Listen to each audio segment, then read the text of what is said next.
नमस्कार, मैं सत्येंद्र सिंह, डाइट प्रवक्ता, जिला शिक्षण एवं प्रशिक्षण संस्थान मैनपुरी। और जैसा कि मेरा विषय है सामाजिक विज्ञान, उसके अंतर्गत जो आपके पाठ्यक्रम में सिलेबस में जो दे रखा एक महत्वपूर्ण टॉपिक है, जिसके अंतर्गत भारत में गरीबी के कारक जो है बताया गया है। चूँकि गरीबी देखा जाए एक अभिशाप कह सकते हैं, क्योंकि सभी की इच्छाएं होती हैं। आम आदमी हो, कोई भी हो, कोई भी व्यक्ति हो, सबकी अपनी इच्छाएं होती हैं कि अच्छा भोजन मिले, रहने की बढ़िया व्यवस्था हो, पहनने के लिए अच्छे कपड़े हों। और जब ये सारी व्यवस्थाएं उसको समय पे नहीं मिलती हैं, तो ऐसी स्थिति में वो अपने दैनिक जीवन की मिनिमम जो कम से कम आवश्यकताएं, उन आवश्यकताओं को पूरा नहीं कर पाता। तो वो स्थिति गरीबी की स्थिति कही जाती है। और देखा जाए विकासशील देशों में इस तरह की समस्याएं बहुत बड़े स्तर पर पाई जाती है। चूँकि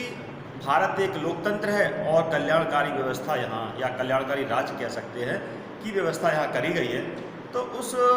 परिप्रेक्ष्य में देखा जाए, भारत में बहुत बड़े स्तर पे गरीबी को समाप्त करने के संबंध में बहुत प्रयास किए गए हैं और आज भी प्रयास निरंतर किए जा रहे हैं। केंद्र सरकार की योजनाएं हों, चाहे वो राज्य सरकार की योजनाएं हैं, उनको जो है अधिक से अधिक लाभान्वित कराने के लिए या गरीबी रेखा से ऊपर उठाने के लिए बड़े भरसक प्रयास किए जा रहे हैं। तो हम पहले सबसे महत्वपूर्ण है कि जो इसके बारे में थोड़ा डिटेल से जानने की कोशिश करें, आखिर ये गरीबी है तो वो है क्या है वास्तव में। तो निर्धनता से आशय उस सामाजिक व्यवस्था से है जिसमें जनता का एक भाग अपने जीवन की बुनियादी आवश्यकताओं को पूरा करने से वंचित रह जाता है। भारत में रंगराजन समिति की रिपोर्ट के अनुसार कोई शहरी व्यक्ति एक महीने में 1407 रुपये, प्रतिदिन 47 रुपये से कम खर्च करता है तो उसे गरीब समझा जाएगा। वहीं ग्रामीण क्षेत्रों में 972 रुपया जो है प्रतिदिन 32 रुपये से कम खर्च करता है तो गरीब समझा जाता है। आमतौर पर निर्धनता माप की 2 विधियाँ हैं और जैसा कि उनको कहा जाता है कि एक सापेक्ष गरीबी होती है और एक निरपेक्ष गरीबी होती है। एक निरपेक्ष गरीबी होती है। तो ऐसे में जो गरीबी होने का कारण है, मूल कारण जो है वो कृषि पर निर्भरता, पर्याप्त रोजगार का अभाव और अपर्याप्त बुनियादी कह सकते हैं ढांचा। तो इसके अंतर्गत हम ये चीज़ समझ सकते हैं कि आखिर कोई भी देश जो अपनी अर्थव्यवस्था को मजबूत करना चाहता है तो उसके लिए उसे क्या करने की आवश्यकता है। तो मजबूत अर्थव्यवस्था करने के लिए सबसे महत्वपूर्ण बात यह है कि किस तरीके से जो है आर्थिक स्थिति मजबूत की जाए। तो जैसा कि भारत में बहुत बड़े स्तर पे गरीबी कह सकते हैं रेखा के नीचे रहने वालों की संख्या बहुत अधिक है और देखा जाए भारत में 60% से अधिक जो आबादी है वो कृषि पर निर्भर करती है। और कृषि को, जैसा कि आप लोग सभी लोग जानते हैं कि कृषि को जो है जुआ कहा जाता है। और भारत में मानसून की जो सक्रियता है, चूँकि जिस तरीके से पर्यावरण में तेज़ी से बदलाव आ रहे हैं और पारिस्थितिकीय सिस्टम चेंज हो रहा है, तो उसमें देखा जाए एल निनो और अल निनो जिस तरीके से प्रभाव है, जो एक गर्म और ठंडे जल की धारा है, तो जिसकी वजह से प्रायः देखने में ये आता है कि भारत में समय समय पे मानसून निष्क्रिय रहता है और आमतौर पर सामान्य वर्षा से भी कम बारिश होती है, जिसकी वजह से भारत में बहुत बड़ी संख्या में किसान जो है अपनी जो लागत होती है वो लागत भी वो पर्याप्त रूप से नहीं उनको प्राप्त हो पाती, जिसकी वजह से उनको जो है देखा जाए कि आत्महत्या करना भी पड़ता है। जैसा कि महाराष्ट्र में और मध्य प्रदेश में और कई राज्यों में अक्सर कर सुनने में आता है, समाचार पत्रों के माध्यम से पता चलता है कि फलाने शहर में के अंतर्गत किसी व्यक्ति ने आत्महत्या कर ली। इस तरीके से हम इस चीज़ को समझ सकते हैं कि जो भारतीय कृषि व्यवस्था है, जो आज ही परंपरागत व्यवस्था पे आधारित है और यांत्रिकरण उसका भी बहुत तेज़ी से नहीं हुआ है। और इसके अलावा देखा जाए जो उन्नत बीज है और कह सकते हैं इसके अलावा पेस्टिसाइड्स हैं, खरपतवार हैं, इन सब का इस्तेमाल किस तरीके से हो रहा है और किस तरीके से लाभ उनको दिया जाए।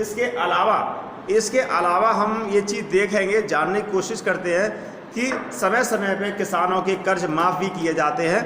लेकिन उन सब के बावजूद अभी तक किसानों को वो लाभ जो मिलना चाहिए वो उस तरीके से लाभ नहीं मिल पाता है। अर्थात अभी वर्तमान में किसानों के लिए बहुत कुछ करने की आवश्यकता है, जिससे कि उनको गरीबी रेखा के भवन से निकाला जा सके। और इसके साथ साथ हम ये चीज़ देखते हैं कि अवसरों की कमी से तात्पर्य है कि जिस तरीके से संसाधन सीमित हो रहे हैं, आवश्यकताएं बढ़ रही हैं, उस तरीके से ये चीज़ देखने में आती है कि जिस तरीके से हर साल बड़ी संख्या में भारत में एजुकेटेड या कह सकते हैं पढ़े लिखे, शिक्षित और डिग्री धारक जो होल्डर्स होते हैं, स्टूडेंट्स होते हैं, कैंडिडेट्स होते हैं, जो जॉब के लिए अप्लाई करते हैं, तो उनमें बड़ी संख्या में ऐसे 15 से लेकर 60 वर्ष तक के आयु के जो वो कैंडिडेट वो मन की जॉब नहीं मिल पाती है या फिर उनको जॉब नहीं मिलती। तो इस सब की वजह से उनको जो है उनके आर्थिक सुधार या आर्थिक स्थिति में कोई बहुत ज़्यादा बदलाव नहीं होता। इन सब कारणों से देखा जाए कि भारत में बहुत बड़े स्तर पे जो है गरीबी दूर करने के लिए संसाधनों कह सकते हैं कि संसाधन सृजित करने की भी आवश्यकता है। और जिस तरीके से निजी क्षेत्र में बड़े स्तर पर जॉब सृजित हो रहे हैं और उनको देखने से लगता है कभी कभी कि जॉब या कह सकते हैं सरकारी नौकरी हो चाहे प्राइवेट नौकरी हो, तेज़ी से सामने जो है नज़र आती हैं, लेकिन इस आर्थिक दौर में, आर्थिक मंदी के दौर में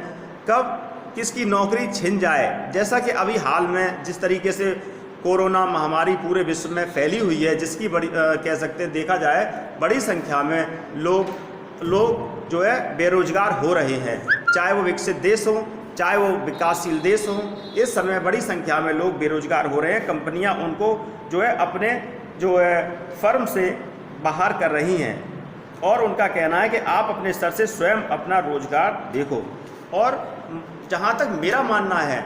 कि रोजगार के संबंध में बुनियादी जो कह सकते हैं आधारभूत संरचना है, चाहे वो कोई भी क्षेत्र ले लीजिए, चाहे रियल एस्टेट ले लीजिए, चाहे कह सकते हैं कि मार्केटिंग का क्षेत्र ले लीजिए और इसके अलावा फार्मास्यूटिकल का ले लीजिए, चाहे वो चाहे कोर सेक्टर ले लीजिए, इन सब क्षेत्रों में बहुत बड़े स्तर पे मुझे लगता है कि पूंजी निवेश की आवश्यकता है, जिससे कि नए नौकरी सृजित हो सके और बड़े स्तर पर आम आदमी को, किसानों को, गरीबों को नौकरी मिल सके। इसके लिए योग्यता के आधार पे निर्धारित परीक्षा के माध्यम से सभी लोगों को जो है जॉब मिले और जिससे कि वो अपना आर्थिक स्तर सुधार कर सकें। तो ऐसे में ये चीज़ देखी जा सकती है कि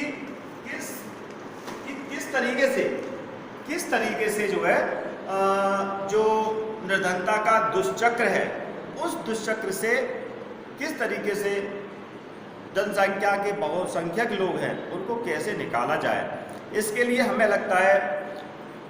तकनीकी शिक्षा की भी ज़रूरत है। तकनीकी शिक्षा, बहुत तकनीकी शिक्षा जिससे कम से कम वो अपने पैरों पे आत्मनिर्भर हो और अगर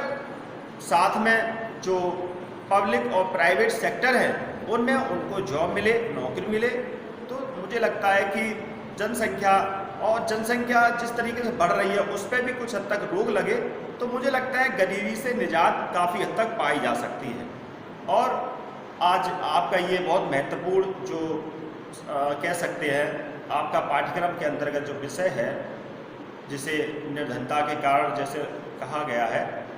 तो आप ये चीज़ आप देख सकते हैं, समझ सकते हैं अपने दाएं बाएं आसपास, चाहे वो गांव हो चाहे शहर हो, तो ये चीज़ आप देख सकते हैं कि किस तरीके से ये समस्या है और इसका कैसे निराकरण किया जा सकता है। आप लोग स्वयं अपने स्तर से, मुझे लगता है कि आप स्वयं भी इस क्षेत्र में लोगों को एक तरीके से अच्छे या आत्मनिर्भर जो व्यवस्था है उसके बारे में लोगों को समझा सकते हैं, बता सकते हैं और ज़रूरत पड़ने पर सरकारी योजनाओं के बारे में उनको अवगत कराएं, जिससे कि आर्थिक मदद, आर्थिक सब्सिडी जो उनको मिले और वो अपना आर्थिक स्तर में सुधार कर सकें। इसी के साथ आपका ये आज महत्वपूर्ण क्लासेस, ऑनलाइन क्लासेस समाप्त होती है और नेक्स्ट उन्हें नए टॉपिक के साथ मैं आपसे मिलूँगा। धन्यवाद।